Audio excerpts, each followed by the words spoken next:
रामकृष्ण हरी मंडळी. द्वारावर कोणीतरी जीर्ण कपडे घातलेला व्यक्ती स्वतःला द्वारकाधीशाचा लहानपणीचा मित्र म्हणून संबोधतोय आणि त्याच्यावर सगळीकडे हसत लोक चर्चा करत आहेत. ही माहिती सिंहासनावर बसलेल्या भगवान श्रीकृष्णाला कळताच भगवान श्रीकृष्ण ताबडतोब सिंहासन सोडून धावत पळत द्वाराच्या दिशेने धावत सुटतात आणि पाहता क्षणी सुदामाला आपल्या छातीला बिलकुन ढसाढसा रडत सुटतात. ही असते मैत्री. मैत्री एक असं अनोखं नातं जिथं भेद कोणताच नसतो, ना श्रीमंतीचा, ना गरिबीचा, ना रंगाचा, ना रूपाचा. एक अनोखं नातं. आणि याच मैत्री दिनाच्या, आज जागतिक मैत्री दिनाच्या आमच्याकडून आपल्या सर्वांना आम्ही खूप खूप हार्दिक शुभेच्छा देतोय. मैत्रीच्या या अनोख्या नात्याची सुरुवात लहानपणीपासून सुरू होते. कुठेतरी खेळ भांडे खेळण्याच्या परिस्थितीतून सुरू झालेले हे 4 लोक मित्र बनतात, ओळखीचे बनतात, मग शाळेतले मित्र बनतात, मग कार्यालयीन स्थळातले लोक मित्र बनतात आणि असं करत करत आयुष्याच्या शेवटपर्यंत मैत्रीचं नात्यात अनेक लोक येतात आणि अनेक लोक जातात. पण मनाला भावतात ते मित्र आयुष्यभर जुळून राहतात.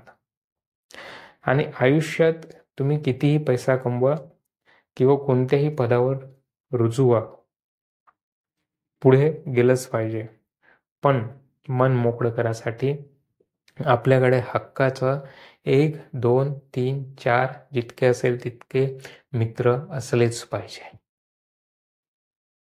तुम्ही कितीही श्रीमंत असाल, पण जर मन मोकळं करायसाठी हक्काचे मित्र नसतील किंवा मैत्रीण नसतील तर त्या श्रीमंतीला काही अर्थ नाही.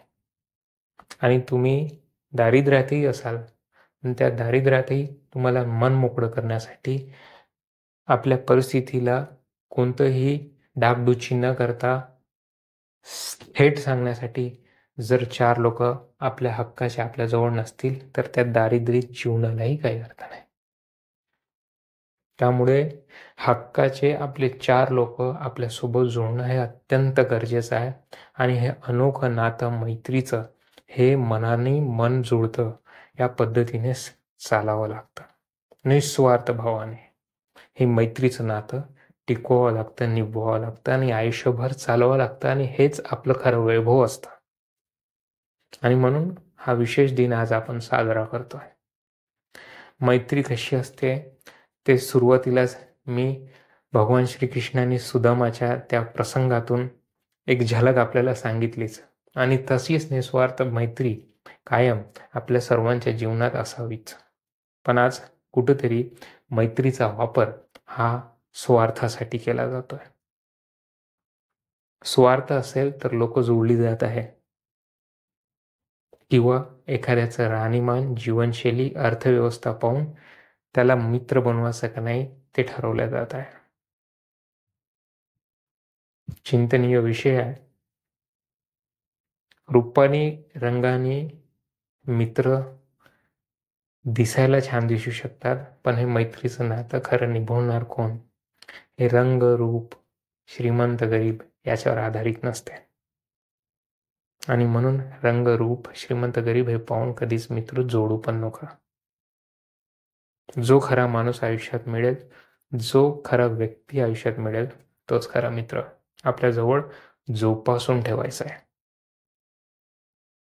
आणि मी बघतो आता लहानपणीपासून जेव्हा शाळेत मुलांना रुजू केल्या जाते, कुठंतरी आई वडील कळत न कळत या मुलांची स्पर्धा त्यांच्या मित्रांसोबत, मैत्रिणीसोबत न कळत स्पर्धा लावत आहेत. आधी वर्गामध्ये मार्क घेण्यासाठी स्पर्धा, त्याच्यानंतर शाळा सुटल्यानंतर कोणत्या कॉलेजमध्ये दाखला होणार, कोणते कोर्स घेणार याच्यासाठी स्पर्धा, आणि नंतर डिग्री मिळाल्यानंतर, नोकरीवर रुजू झाल्यानंतर किती पॅकेज मिळाला किंवा कोणत्या नोकरीत लागले किंवा कोणत्या धंद्यात लागले याच्यासाठी स्पर्धा. आणि त्याच्यानंतर मग लग्न झाल्यावर कोणाचं लग्न आधी झालं नंतर झालं याच्यासाठी स्पर्धा, मग कोणाला मुलं बाळ आधी झाले नंतर झाले याच्यासाठी स्पर्धा.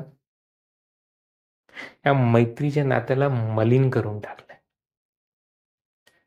आणि म्हणून आजचा विशेष भाग आहे की मैत्री म्हणजे काय स्पर्धा आहे? मित्र म्हणजे काय तुमच्या सोबत असलेला स्पर्धक आहे? नाही, मित्र हा स्पर्धक नाही आहे आणि मित्राशी कधी स्पर्धा करायची सुद्धा नाही.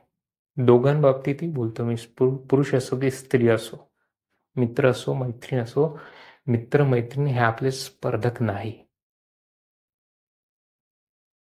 ते लोक आहे ज्यांच्यात आपल्या आयुष्यात कठीण क्षण आले तर त्यांच्याकडे आपण हक्काने बोलू शकतो, मन मोकळं करू शकतो आणि त्याला पैशात मोजता येत नाही. त्या नात्याला अमूल्य अशी किंमत आहे. आणि तसंच नातं असणारे लोक आपल्या सोबत आयुष्य जोडणं अत्यंत महत्वाचं आहे. आणि असाच एक खरा नाता निभावणारा व्यक्ती आपल्या सोबत असतो, तो असतो एक LIC प्रतिनिधी. आता तुम्ही म्हणाल मी कोणत्या दिशेने नेतोय, पण हो, कळत न कळत समाजामध्ये जेव्हा सगळेजण आपल्या कुटुंबाची साथ सोडून देतात, जर अपघाती नैसर्गिक कोणत्याही पद्धतीने आपल्या आयुष्यात असा प्रसंग आला आणि आपली मृत्यू झाली, तर जेव्हा आपल्या कुटुंबाला गरज आहे आर्थिक आधाराची, तेव्हा ना नातेवाईक ना मित्रपरिवार काही काळ आपल्याला सद्भावना दिल्यानंतर कोणीच आपल्या पाठीशी राहत नाही.